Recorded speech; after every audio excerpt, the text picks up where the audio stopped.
My parents withdrew $390,000 I had spent 10 years saving to buy a house. When I found out, my dad smirked and said, "Thanks for your naivety. Your money just secured your brother's bright future." I couldn't help but laugh, because the money they took wasn't real. They took the wrong bait. Oh, you won't believe what happened last month. I was literally days away from buying my dream house, a home I'd sacrificed everything for over a decade. I'd scraped together $390,000, penny by agonizing penny. Then, in a moment that still makes my stomach churn, I found out my own parents had emptied my entire account. And when I confronted my father about it, he just smiled, a cold, chilling smile, and said, "Thanks for your naivety. Your money has now secured your brother's bright future." And you know what I did? I laughed. A full, booming, disbelieving laugh. Because if you knew my story, you'd understand why. Growing up in Boston with Diane and Richard Harper was, well, it wasn't easy. From my earliest memories, my parents held ironclad control over everything. My clothes, my friends, my hobbies, even the books I read, all subject to their intense scrutiny. Our sprawling colonial house felt less like a home and more like a meticulously managed project, and nothing in it was truly mine. Privacy? That was a foreign concept. "We're only looking out for your best interests," my mother would say, her voice calm, almost clinical, as she systematically dismantled any shred of autonomy I tried to build. She was a marketing executive, and parenting, to her, seemed like just another campaign to be managed with ruthless precision. My father, a financial advisor with a reputation for aggressive investment strategies, controlled the family finances with an equally rigid hand. "Money isn't for children to worry about," he'd declare whenever I dared to ask about savings or an allowance. Meanwhile, he meticulously documented every single penny I spent in a little black notebook, a sinister relic that lived in his desk drawer. The stark contrast in how they treated my younger brother, Tyler, made their controlling behavior toward me even more apparent. Tyler, for years my junior, could seemingly do no wrong. His room was his sanctuary, his choices rarely questioned. My parents funded his hobbies lavishly, from expensive gaming setups to travel soccer leagues. When he wrecked his first car at 17, they simply bought him a newer, better one, without so much as a lecture. "Boys will be boys," my mother would shrug, while I, on the other hand, would endure a tower interrogation for coming home 15 minutes past curfew. Perhaps it was their blatant favoritism toward Tyler that ignited my fierce drive for financial independence so early. At 16, I landed my first job at a local coffee shop, meticulously hiding my tips in a hollowed-out book on my shelf. By 18, I'd saved enough for my first semester of community college, which I attended while working full-time. My parents were furious when I moved out at 19, packing my meager savings and thrift store furniture into a shared apartment 30 minutes away. "You're making a terrible mistake," my father warned, his voice laced with disdain. "You'll be back within 6 months." But I wasn't. I thrived. I transferred to a 4-year college on a partial scholarship, majoring in computer science. By 22, I'd landed an entry-level position at a small tech company, and by 25, I'd worked my way up to a senior developer role. My savings strategy was almost obsessive. 30% of every paycheck went into a high-yield savings account. I lived with roommates, drove a 15-year-old car, cooked all my meals at home, and bought clothes secondhand. Every bonus, every tax refund, every payment from a side gig went straight into savings. My spreadsheets tracked every single dollar, projecting exactly when I'd hit my goal of $400,000 for a house down payment and emergency fund. My relationship with my parents during those years remained strained but civil. I visited on major holidays, called once a week, and expertly deflected their probing questions about my finances. "I'm doing fine," became my standard, non-committal response. Then, 3 years ago, I met Jessica at a tech conference, and my life expanded in ways I hadn't anticipated. She was brilliant, funny, and understood my drive for independence without me having to explain a single thing. After a year of dating, we moved in together, further reducing my living expenses and accelerating my savings timeline. It was Jessica who encouraged me to start house hunting 6 months ago, even though I was still about $10,000 short of my goal. "Real estate in this area isn't getting cheaper," she pointed out logically, "and interest rates are still reasonable. It makes sense to start looking now." We spent weekends touring open houses, gradually refining our wish list: 3 bedrooms, a home office, a decent kitchen, a small yard, and, most importantly, a location that wouldn't require a soul-crushing commute for either of us. When we found the perfect house in a quiet neighborhood just outside the city, I knew immediately. It was a 3-bedroom Craftsman with original woodwork and an updated kitchen, listed at $385,000, almost exactly matching my savings. "We could put an office in the smallest bedroom," Jessica said as we wandered through the sunlit rooms during our second viewing, "and the backyard has enough space for that garden you've always wanted." For the first time in my life, I allowed myself to picture a future that felt completely my own. A home that no one could control or take away from me. A foundation for the life I'd been working toward for a decade. My parents, predictably, were less enthusiastic. Home ownership is a trap at your age, my father insisted during a Sunday phone call. You'll be tied down with maintenance and property taxes when you should be focusing on career advancement. And why rush into such a commitment? My mother added. You're still so young. Plenty of time to settle down later. Their reaction was expected, so I didn't share further details about the house or my plans to make an offer. Which is why I was so confused when, during our next family dinner, my father casually mentioned the beautiful oak cabinets in the kitchen of the house I was considering. I hadn't told them about the oak cabinets. How did you know about that? I asked, my fork pausing midway to my mouth. My father looked momentarily flustered before recovering. You must have mentioned it during our last call. I knew I hadn't, but I let it slide, attributing it to coincidence or perhaps Jessica mentioning it during a separate conversation with them. Looking back, that moment should have been my first warning that something wasn't right. The first concrete sign that something was truly wrong came 3 days after that dinner, when my phone buzzed with a notification I didn't recognize. Account access confirmed from new device. I frowned at the alert from my banking app, which I hadn't opened that day. I immediately logged in through my secure browser and checked my recent activity. Everything looked normal. No unauthorized transactions. Still, the notification bothered me enough that I called the bank's customer service line. We show a login from a new IP address at 2:15 p.m. today. The representative confirmed after verifying my identity. It appears to be from within your state. Would you like us to lock your account and issue new credentials? Since nothing seemed amiss with my balance or transaction history, I opted for a password change instead, assuming I'd perhaps logged in from work and forgotten. Still, a nagging sense of unease lingered. 2 days later, it happened again. This time, I received an email notification about a successful login from an unrecognized device. I immediately called the bank again, this time speaking with a security specialist named Marcus. Miss Harper, I'm showing multiple access points to your account over the past week, he explained after reviewing my records. Some appear to be from mobile devices not registered to your profile. Is anything missing? I asked, my heart beginning to race. Has anyone transferred money out? I don't see any unauthorized transfers yet, but there have been several inquiries about wire transfer procedures, Marcus replied. Would you like me to place a temporary freeze on your account while we investigate further? I agreed immediately, setting up additional security protocols, including a requirement for verbal confirmation of any transfers over $1,000. Marcus assured me they would monitor my account closely and suggested I run a security scan on all my devices. That evening, I did exactly that, starting with my phone and then moving to my laptop. Nothing appeared unusual until I ran a deep system scan on my personal computer, the one I'd had for about 3 years and primarily used for managing my finances and personal projects.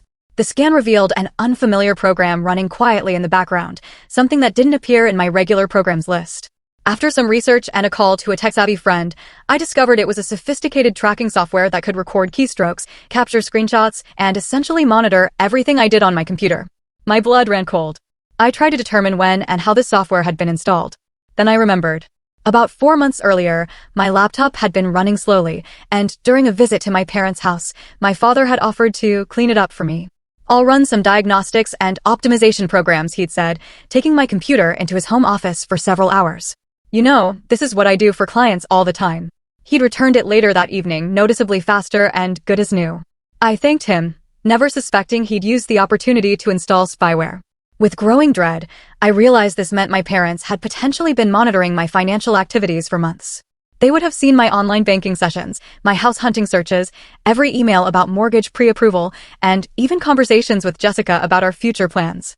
My hands shaking, I logged into my main savings account using Jessica's tablet, bypassing the temporary freeze with a phone verification. The balance read $0, where there should have been $390,000, the result of 10 years of disciplined saving and sacrifice.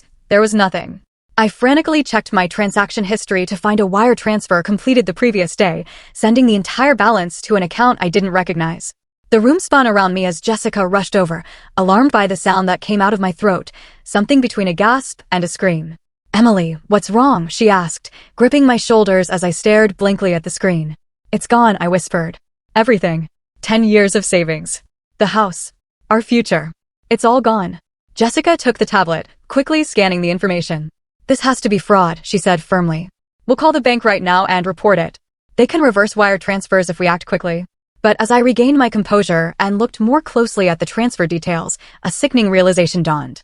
The receiving account holder information included a name I recognized all too well, Richard Harper. My father. It's not fraud, I said quietly. It's my parents. I tried calling them immediately, but neither answered. Text messages went unread. I even emailed both their personal and work addresses with the subject line emergency. Please contact me. But I received no response. By morning, after a sleepless night pacing our apartment, I'd left 6 voicemails and sent countless messages. The silence was deafening, and in that silence, my shock transformed into something harder, more resolute. I'm going over there, I told Jessica as I grabbed my car keys. Today. I'm coming with you, she replied, already reaching for her jacket. I shook my head. I need to do this alone. But I'll call you immediately if I need backup. As I drove the 40 minutes to my parents' suburban home, my mind raced through possible explanations, each more implausible than the last. Perhaps it was a terrible mistake. Maybe they were trying to protect the money somehow. Could they have transferred it to a better investment vehicle as a misguided surprise? But the tracking software on my computer told a different story. This was calculated. Deliberate. A violation so profound I could barely process it. The familiar tree-lined street where I grew up looked exactly the same as always. Neatly trimmed hedges, freshly mulched flower beds, the American flag flying from the front porch. Everything in its proper place, just as my parents preferred. I parked in the driveway behind my father's luxury sedan and sat for a moment, gathering my courage. Then I walked up the brick pathway and rang the doorbell. Though I still had a key somewhere in my apartment, I didn't use it. My mother answered, her expression shifting from surprise to something carefully neutral when she saw me. Emily, she said, stepping back to let me in. This is unexpected. We usually do Sunday dinners, not Tuesday drop-ins. Is Dad home? I asked, not bothering with pleasantries. In his study. Is everything all right? She asked. I didn't answer, just walked past her toward my father's home office. He looked up from his computer as I entered, removing his reading glasses. Emily, he said, smiling blandly. What brings you by on a weekday? I closed the door behind me, suddenly aware of how calm I felt. Beyond anger, beyond shock, something crystalline and clear had formed in my chest. I know what you did, I said simply. My father's expression didn't change. You'll need to be more specific. $390,000 transferred yesterday from my savings account to yours.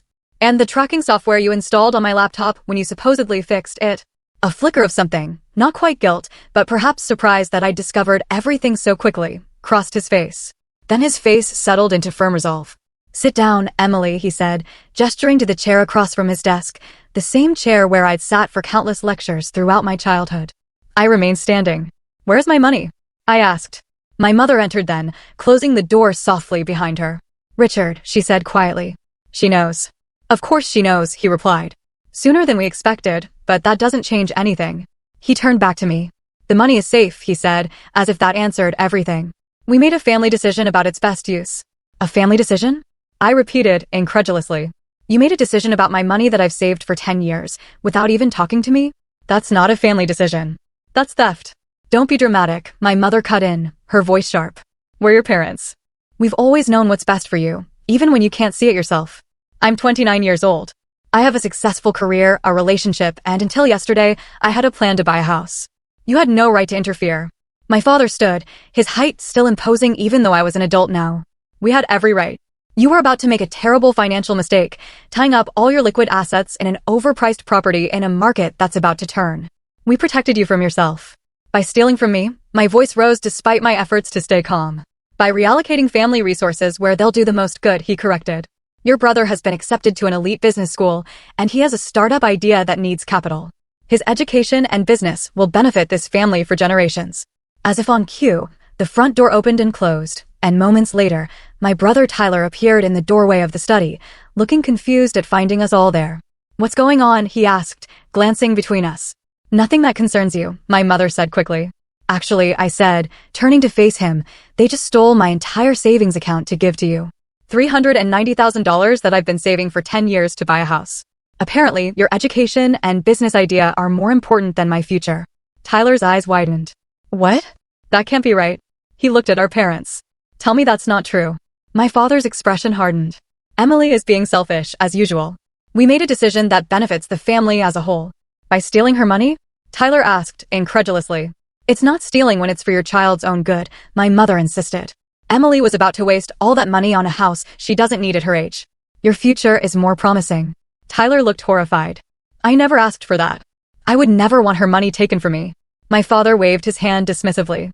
You'll understand when you're older, both of you. Sometimes parents have to make difficult decisions.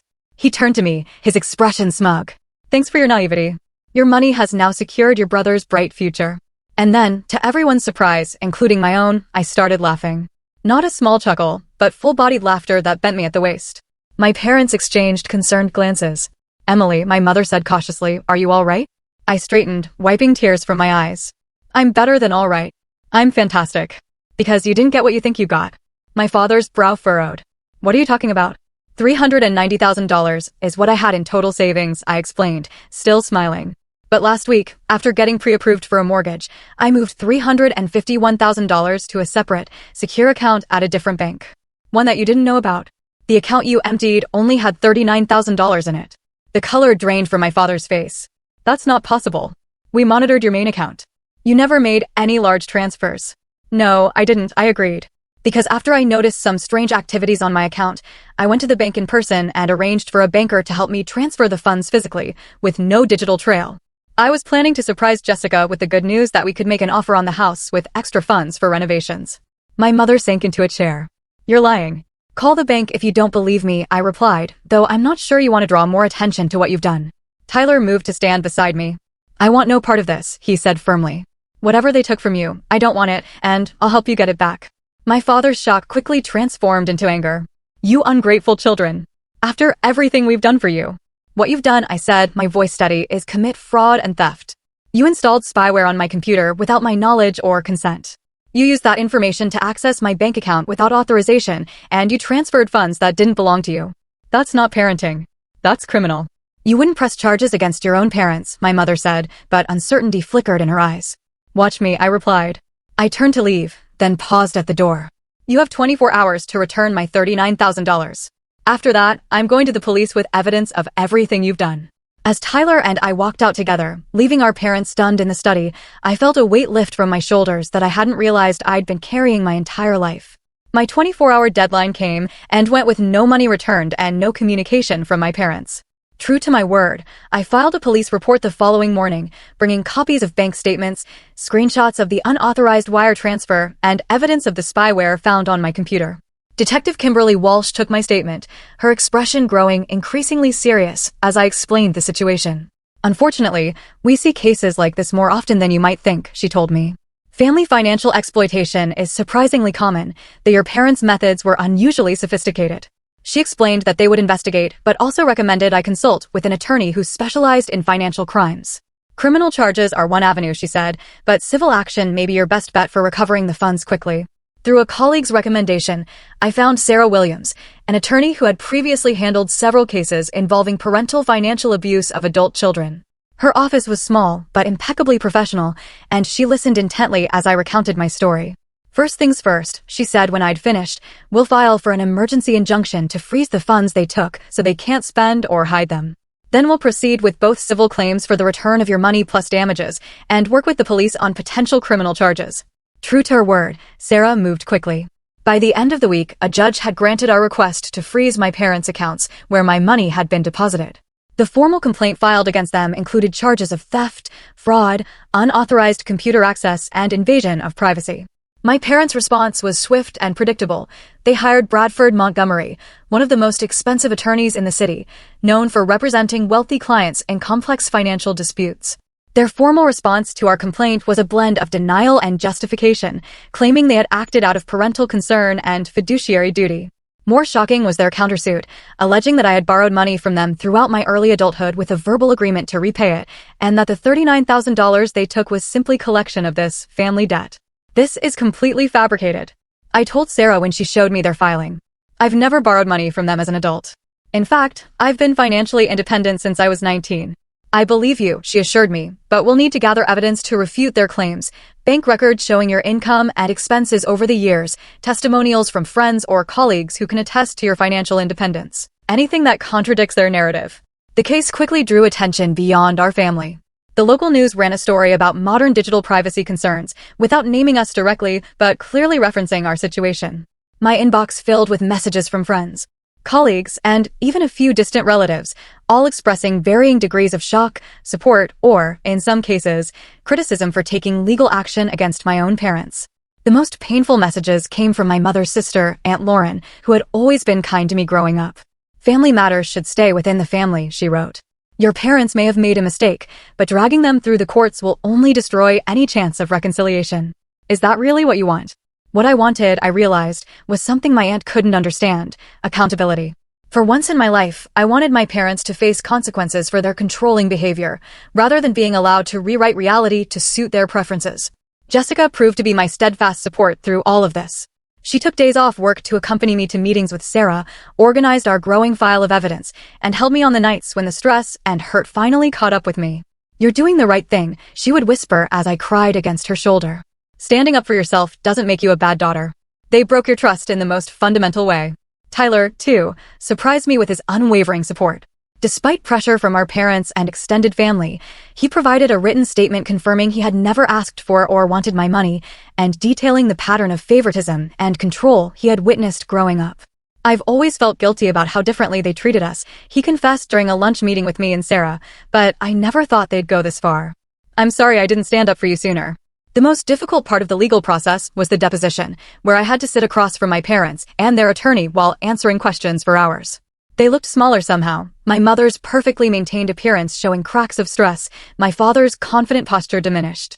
Bradford Montgomery, their attorney, tried repeatedly to paint me as ungrateful, financially irresponsible, and vindictive. "Isn't it true?" he asked, peering over his glasses. "Your parents repeatedly advised you against purchasing property at your age, showing financial wisdom you chose to ignore?" "They expressed their opinion," I replied carefully, as Sarah had coached me, "but opinions don't entitle them to access my bank account without permission or install spyware on my computer." "And isn't it true that your brother's education and business prospects represent a better long-term investment for family resources than an overpriced house in a volatile market?" Sarah objected before I could answer. Family resources implies joint ownership. The funds in question were the sole property of my client, earned through her employment and systematically saved over a decade. As the weeks stretched into months, the emotional and financial toll of the legal battle grew. The house Jessica and I had fallen in love with sold to another buyer. My parents began a whisper campaign among family friends, suggesting I had mental health issues that had led to false accusations against them. It was like my father's smug, "Thanks for your naivety. Your money has now secured your brother's bright future," was echoing everywhere, as if my decade of hard work and sacrifice meant nothing, as if I existed only to further his preferred child's opportunities. So we pressed on. Sarah gathered digital forensics experts who testified about the sophisticated nature of the spyware installed on my computer and traced its installation directly to the time period when my father had possession of my laptop. Bank records clearly showed my consistent pattern of saving over 10 years, contradicting my parents' claims of debt repayment. The case was scheduled for court with a hearing date set for exactly 3 months after my initial discovery of the theft. Despite my parents' attempts to delay, the judge denied their motions, citing the straightforward nature of the evidence. As we prepared for our day in court, Sarah received an unexpected phone call. Bradford Montgomery wanted to discuss settlement terms. My parents, it seemed, had finally realized they might not win this battle. The courtroom was smaller than I'd imagined, with worn wooden benches and fluorescent lighting that seemed too harsh for the weight of what was about to unfold. I sat beside Sarah at the plaintiff's table, my back straight despite the knot of tension between my shoulder blades. Across the aisle, my parents sat with Bradford Montgomery, neither looking in my direction. Judge Patricia Alvarez entered, and the proceedings began with opening statements. Sarah went first, her voice clear and confident as she laid out the bare facts of the case without emotional embellishment. "This case is fundamentally about violation," she concluded. "Violation of privacy through unauthorized surveillance software, violation of financial autonomy through unauthorized account access, and most painfully, violation of the sacred trust between parent and child." Bradford Montgomery's opening painted a different picture, portraying my parents as concerned mentors who had tried to guide their impulsive daughter away from financial ruin. "The Harpers have decades of financial expertise between them," he argued smoothly. "They witnessed their daughter about to commit her entire savings to an overpriced property in a precarious market. Their actions, while perhaps overzealous, were motivated by parental protection, not criminal intent." When my turn came to testify, I walked to the witness stand on legs that felt both numb and shaky. After being sworn in, I looked out at the courtroom, briefly meeting Jessica's encouraging gaze from the gallery. "Miss Harper," Sarah began gently, "please tell the court about your financial history since becoming an adult." I described my path to independence. The multiple jobs, the careful budgeting, the systematic saving, all documented in the financial records already submitted as evidence. I explained my dream of home ownership and the security it represented to me. And when did you first suspect something was wrong with your account? Sarah prompted. I detailed the strange notifications, the discovery of the spyware, and the devastating moment when I realized my entire savings had vanished, transferred to an account in my father's name. Did you ever give your parents permission to access your financial accounts? No, never. Did you ever agree that your savings should go toward your brother's education or business ventures? Absolutely not. And how has this incident affected you, Miss Harper? I paused, gathering my thoughts. Beyond the obvious financial impact, it shattered my sense of security. The two people who were supposed to protect me instead exploited my trust in the most intimate way possible, monitoring my private communications and taking what I'd worked so hard to build. There are moments I still can't believe it's real. Bradford Montgomery's cross-examination was aggressive, as expected. He questioned my financial knowledge compared to my father's expertise. He implied that my decision to buy a house was emotionally driven rather than financially sound. He even suggested that my parents had discussed their concerns with me multiple times, and I had stubbornly refused to listen. No, I corrected firmly. They expressed opinions about my house hunting, yes, but at no point did they say, we're considering taking your money for your brother instead.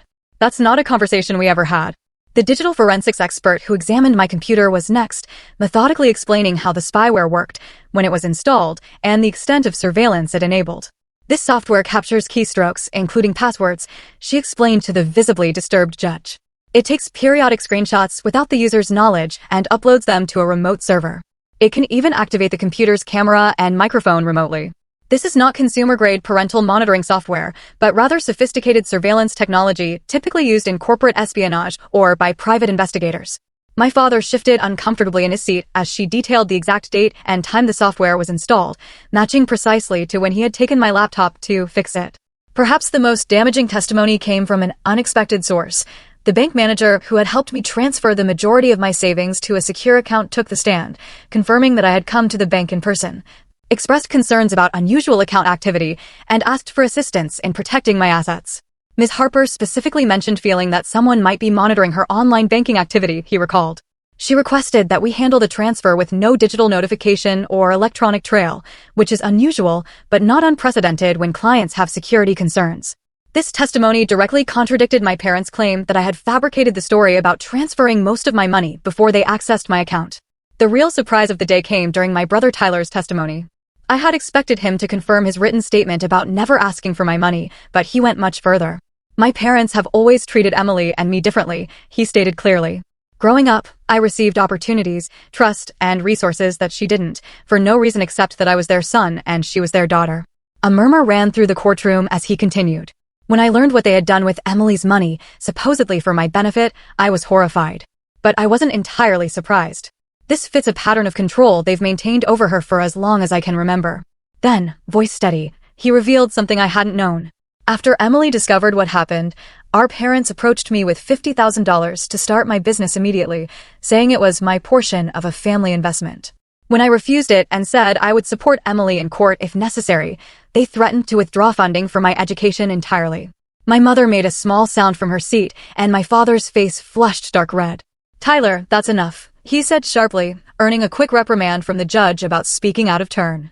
As the first day of proceedings ended, Sarah looked cautiously optimistic.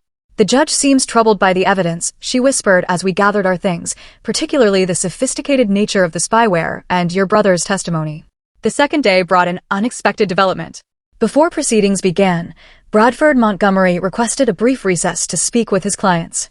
When court resumed 30 minutes later, he approached the bench. Your Honor, my clients would like to propose a settlement.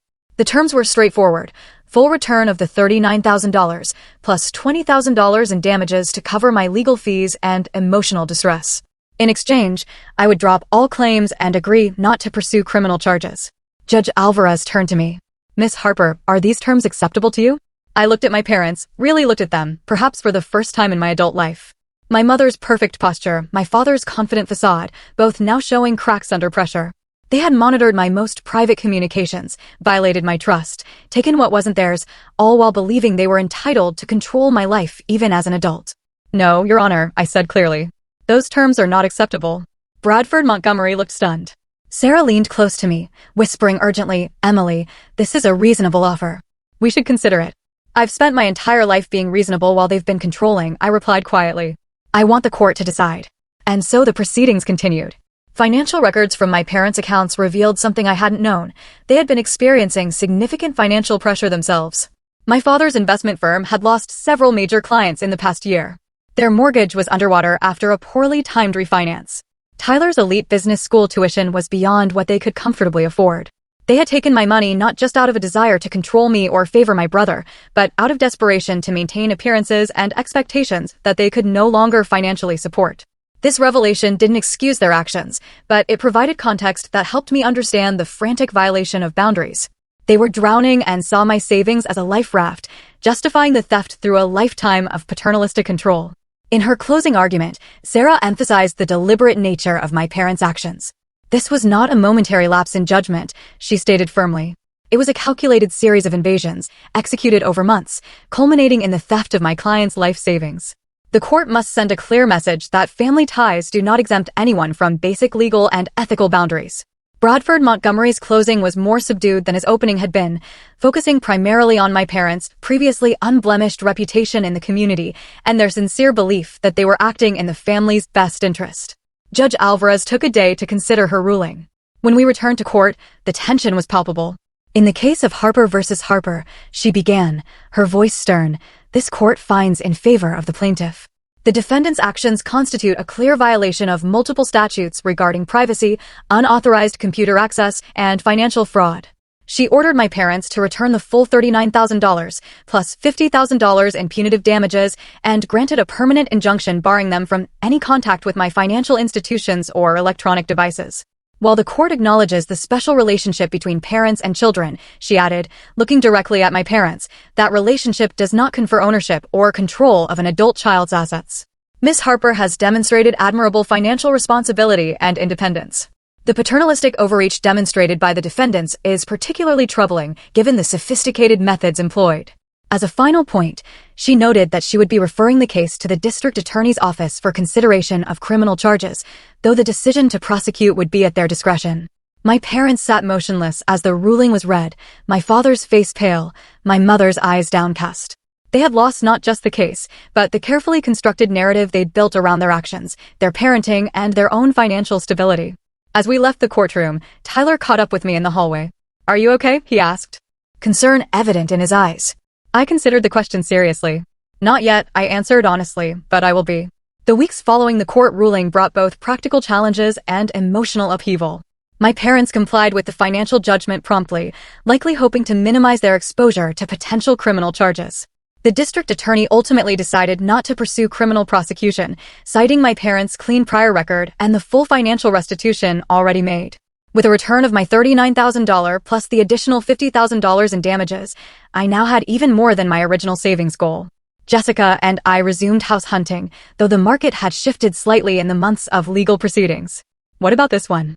Jessica asked one Saturday morning in bed, her tablet propped against her knees as she scrolled through listings. For bedrooms, renovated kitchen, about 10 minutes farther from downtown than we were looking before. The house was beautiful, slightly larger than our original target, with a wraparound porch and established garden. The price was within our budget, especially now. "It's perfect," I said, a flutter of excitement replacing the knot of anxiety that had lived in my chest for months. "Let's see it today." 2 weeks later, our offer was accepted. As we signed the mountain of paperwork at closing, I felt a surreal sense of accomplishment. Despite everything, despite the betrayal and legal battle and public exposure, I had achieved what I'd worked toward for 10 years. "Congratulations, homeowners," the real estate agent said, handing us the keys with a flourish. That night, Jessica and I sat on the bare floor of our new living room, sharing takeout and champagne by the light of a single floor lamp we brought from our apartment. "To new beginnings," Jessica toasted, her glass clinking against mine. "And to hard lessons learned," I added quietly. The emotional fallout from the case was more complicated than the practical aspects. I established firm boundaries with my parents, including no unannounced visits to our new home and no discussions of my finances ever. Our interactions were limited to brief, civil exchanges at family gatherings, which I attended primarily to maintain my relationship with Tyler. My brother had moved out of our parents' home shortly after the court case concluded, renting a small apartment near his university. He was pursuing his business degree, but with student loans and part-time work rather than parental funding. "It's harder this way," he admitted when he came over to help us paint the new living room, "but it feels more honest somehow. Like I'm building something that's truly mine." I understood completely. My parents made several attempts at reconciliation, each revealing how little they'd actually changed. My mother sent an elaborate housewarming gift with a card that read, "We hope you'll now see that everything worked out for the best in the end." My father called on my birthday with an investment opportunity he thought would be perfect for that settlement money, apparently having learned nothing about respecting my financial autonomy. Each time, I politely but firmly reinforced my boundaries, refusing to be drawn into their preferred narrative that the entire episode had been an unfortunate misunderstanding, now happily resolved. "They still don't get it," I told my therapist, Dr. Andrea Reeves, during one of our weekly sessions. I had started therapy shortly after the court case, recognizing that legal resolution hadn't automatically healed the emotional wounds. "They see the outcome, the house, the money, but they don't understand what they destroyed. Trust, once broken, is incredibly difficult to rebuild." Dr. Reeves agreed, especially when the breaching party doesn't fully acknowledge the violation. Your parents may never truly understand the impact of their actions. Your healing can't depend on their recognition. That was perhaps the hardest lesson, accepting that my parents might never genuinely understand or apologize for what they'd done. My choice was to either continue hoping for a validation that might never come, or to build my life and healing independent of their acknowledgement. I chose the latter path. Jessica and I created our home together, filling it with furniture we loved, painting the walls colors that made us happy, and gradually transforming it into a sanctuary that felt entirely our own. We established traditions and rhythms that had nothing to do with my family of origin. The professional consequences of the case surprised me. While I'd worried about potential embarrassment or career damage from the public court proceedings, the opposite occurred. My story resonated with many people, particularly young professionals navigating complex family financial dynamics. At a tech conference 6 months after the case concluded, I was approached by a senior developer from a major cybersecurity firm. "Your experience was unfortunately common," she told me over coffee.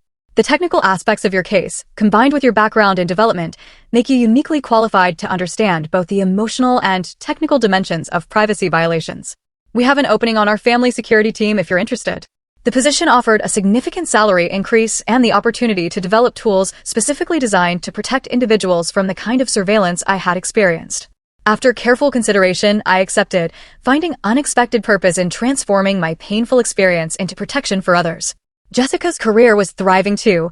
Her design consultancy had landed several major clients, and she was considering bringing on a partner to manage the growing workload. Our professional success, combined with our new home, created a foundation of security that helped heal some of the trust wounds inflicted by my parents. One crisp fall evening, as we sat on our new porch swing watching the neighborhood children play across the street, Jessica reached into her pocket and pulled out a small velvet box. "I've been waiting for the right moment," she said, her voice uncharacteristically nervous, "and I realized there might not be a perfect time, but this feels close." Inside the box was a simple, elegant ring. "I know we've talked about marriage in the abstract," she continued, "but after everything we've been through this year, I'm more certain than ever that you're who I want to build a life with. Will you marry me?" The joy that flooded through me in that moment was untainted by the shadows of the past year. "Yes," I said simply, letting her slide the ring onto my finger before pulling her close for a kiss that tasted like promises and possibility. Tyler was the first person I called with the news, and his genuine happiness for us was another small healing. He had become not just my brother, but my friend, our relationship recreated on healthier terms now that we were both free from our parents' manipulative dynamics. Our first holiday season in the new house approached with a mixture of anticipation and apprehension. The question of whether to include my parents in our celebrations loomed large. "What do you want to do?" Jessica asked as we discussed Thanksgiving plans. "It's completely your call." After much consideration, I decided to host a small gathering that included Tyler and a few close friends, but not my parents. Instead, I sent them a brief but civil card wishing them well for the holiday. It wasn't forgiveness, exactly, not yet, but it was a conscious choice not to let their actions continue to dictate my life choices or emotional well-being. I was building something new, something that honored the strength I discovered in standing up for myself, while leaving space for joy, connection, and even eventual healing. As Jessica and I prepared our first Thanksgiving dinner in our new home, surrounded by chosen family, I realized that despite everything, perhaps because of everything, I had found my way to exactly where I was meant to be. 1 year after the court ruling, my life had transformed in ways both visible and invisible. Our house had become a true home, with a vegetable garden in the backyard and walls filled with artwork and photographs. Jessica and I had married in a small ceremony on our property, with Tyler as my person of honor and a handful of close friends as witnesses. My relationship with my parents remained limited but civil. We had established what my therapist called structured contact, with clear boundaries and expectations. Holiday gatherings were hosted at neutral locations, conversations kept to safe topics, and any attempts to discuss finances or offer unwanted advice were met with a polite but firm redirection. I'm still working on forgiveness, I told Dr. Reeves during our now monthly sessions, not for their benefit, but for mine. Carrying anger takes energy I'd rather direct elsewhere. Forgiveness doesn't mean forgetting or allowing the same patterns to continue, she reminded me. It can simply mean accepting what happened and choosing to move forward without letting it control your present. That perspective helped me navigate the complex emotions that still occasionally surfaced. There were moments when a casual comment or familiar gesture from my mother would trigger a flash of the old hurt and betrayal, but those moments became less frequent, less intense, as I continued to build a life defined by my choices rather than their actions. Tyler had graduated and launched a modest but promising tech startup, funded through a combination of small investors and a grant program for young entrepreneurs. He had made a point of establishing his business completely independent of our parents' financial input, despite their repeated offers of help. I'm following your example, he told me over dinner at our house one evening, building something that's truly mine. His progress in therapy was evident in the way he now established his own boundaries and pursued his own path without seeming torn by guilt or obligation. We had both learned that family connections, while important, weren't worth sacrificing our autonomy or self-respect. The most unexpected development of the year had been my growing involvement in financial education and digital security awareness. What had begun as a single guest lecture at a local community college, sharing my experience with identity protection students, had evolved into a regular speaking engagement and eventually a workshop series I developed called Digital Boundaries. The workshops combined practical skills for securing personal information with deeper discussions about setting and maintaining boundaries, particularly in family financial dynamics. I partnered with local domestic violence organizations, recognizing that financial control was often an overlooked aspect of abusive relationships. Your story resonates because it's about more than just money or technology, my co-facilitator Marissa explained after a particularly impactful session. It's about the fundamental right to independence, to build your own life on your own terms. Jessica's design business had grown enough that she had taken on 2 employees and moved to a small office space downtown. Her work brought beauty and function to spaces throughout our city, while my career in cybersecurity allowed me to create protection and peace of mind for vulnerable users. Together, we had created not just a home, but a foundation for meaningful work that extended beyond our own experience, transforming pain into purpose in ways I couldn't have imagined during those dark days after discovering my parents' betrayal. My perspective on family had evolved significantly. I'd come to appreciate that biology offered no guarantees of healthy connection or mutual respect. The most meaningful relationships in my life were now built on choice, trust, and reciprocity, rather than obligation or shared DNA. Family is who sees you clearly and loves you anyway, Jessica said one evening as we hosted a dinner gathering that included Tyler, my closest work colleagues, and friends who had supported us through the legal battle and beyond. Looking around the table at these people who had chosen to show up for me, who had earned my trust and honored my boundaries, I knew she was right. This understanding didn't diminish the complexity of my feelings about my parents. I could acknowledge their formative role in my life, even some positive aspects of my upbringing, while still maintaining the boundaries necessary for my well-being. I could wish them well without allowing them the opportunity to harm me again. On the anniversary of the court ruling, I received an unexpected email from my father. Unlike his previous attempts at communication, which had been defensive or minimizing, this message seemed different. From the first line, "I've been doing some difficult reflection," he wrote. While I still believe our intentions were to protect the family, I've come to recognize that our methods were deeply wrong. The privacy violation and taking your money without permission were inexcusable breaches of trust, regardless of our motivations. I don't expect this acknowledgement to change anything between us, but after a year of therapy of my own, I felt it important to take responsibility for my actions without qualification. I read the message several times, sharing it with Jessica and discussing it in my next therapy session. It wasn't a magical resolution, not a Hollywood moment of tearful reconciliation, but it was perhaps the first genuine accountability my father had offered in my entire life. I responded briefly, thanking him for the acknowledgement without promising any change in our current arrangement. True repair, if it was ever possible, would require sustained change over time, not a single moment of insight. As I reflect on the journey from that devastating discovery to my life today, I'm struck by how a violation meant to control and diminish me instead catalyzed growth and independence beyond what I had previously imagined possible. The very qualities my parents tried to suppress, my determination and self-reliance, ultimately protected me from the worst of their actions. The most valuable lesson I've learned is that true security comes not from controlling others or being controlled, but from building a life aligned with your own values, surrounded by relationships based on mutual respect and genuine care. Freedom isn't just financial, though that's certainly part of it. It's the ability to define your own path and set your own boundaries, even when, especially when, those closest to you resist. If my story resonates with you in any way, I hope it offers some validation or courage for your own journey. The path to establishing healthy boundaries isn't always straight or easy, particularly with family, but it's worth every difficult step. Have you ever had to set challenging boundaries with loved ones?